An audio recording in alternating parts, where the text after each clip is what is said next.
The emerging UAE-India defense partnership is not just another bilateral agreement in a crowded geopolitical calendar. Viewed from Washington, it is a signal of a deeper transformation underway in the Middle East, one in which the United States is no longer the sole security provider but increasingly a security architect, shaping a network of capable regional partners rather than directly managing every crisis. For decades, U.S. strategy in West Asia rested on a familiar tripod: military presence, arms sales to Gulf allies, and a web of bilateral security guarantees. That model is fraying. American domestic priorities, fatigue from endless wars, and a gradual pivot toward the Indo-Pacific have reduced Washington's appetite for perpetual Middle Eastern policing. In that context, the UAE's decision to deepen defense cooperation with India should be read less as a challenge to U.S. influence and more as a feature of the world Washington itself has been encouraging: a more multipolar, burden-sharing regional order. From a U.S. standpoint, the deal aligns with several strategic objectives. First, it strengthens a key Gulf partner without requiring additional American troop commitments. The UAE is among Washington's most sophisticated security partners in the region, hosting U.S. forces and procuring advanced Western systems. By bringing India into its defense ecosystem, particularly in areas like joint manufacturing, cybersecurity, maritime domain awareness, and technology collaboration, Abu Dhabi is effectively expanding the coalition of capable actors contributing to regional stability. That reduces pressure on U.S. resources. Second, the partnership dovetails with Washington's quiet but growing interest in the Indo-Abrahamic space. The strategic convergence of India, Israel, the UAE, and the United States. This informal alignment, built around infrastructure, energy corridors, digital connectivity, and defense innovation, is less about containing any single power and more about weaving a resilient network of like-minded states. Analysts in Washington increasingly view India not just as an Indo-Pacific player but as a bridge between Asia and the Middle East. The UAE-India deal reinforces that perception. However, the implications are not uniformly straightforward for U.S. policy.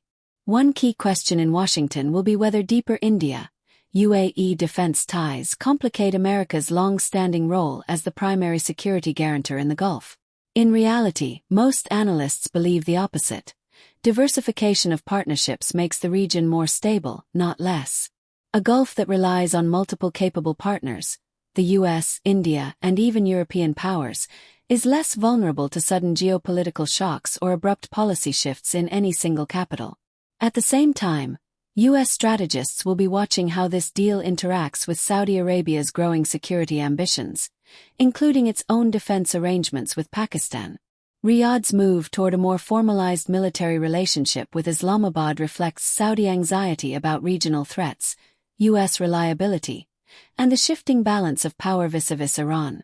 From Washington's perspective, a dense web of overlapping security ties, UAE with India, Saudi Arabia with Pakistan, the US with both, is not inherently destabilizing.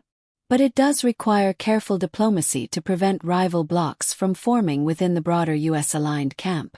Pakistan, in particular, presents a delicate variable. US policymakers are aware that Islamabad may interpret the UAE-India defense deal as a subtle strategic counterweight to its own Gulf partnerships. That could push Pakistan either closer to Saudi Arabia and Turkey or, alternatively, toward deeper engagement with China, neither outcome being ideal from Washington's vantage point. The U.S. interest, therefore, lies in encouraging inclusive security frameworks rather than zero-sum alignments. For the Middle East itself, the deal underscores a broader trend that U.S. analysts have been tracking closely. Gulf states are hedging.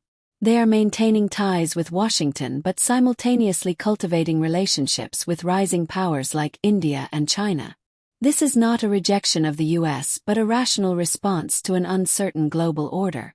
American policymakers increasingly recognize that trying to force Gulf allies into exclusive alignment is neither realistic nor desirable. The U.S. also sees clear economic and technological dimensions to this partnership. India's growing defense manufacturing base, coupled with the UAE's capital and strategic location, could create new supply chains that intersect with American and Western industries. Rather than viewing this as competition, some U.S. defense analysts argue that co-development and interoperability, particularly in maritime security, drones, and cyber defense, could ultimately benefit U.S. interests. Yet there is a deeper strategic undercurrent. The UAE-India deal reflects a world in which regional powers are taking greater responsibility for their own security. From Washington's perspective, that is precisely the long-term goal. A Middle East where local actors are capable, coordinated, and less dependent on U.S. military intervention. This does not mean the U.S. will step back entirely. American naval presence in the Gulf, arms sales, intelligence sharing, and counterterrorism cooperation remain critical. But the role is subtly shifting, from being the dominant actor to being the convener, facilitator, and stabilizer of a broader security ecosystem. Some American analysts caution, however, that this transition must be managed carefully.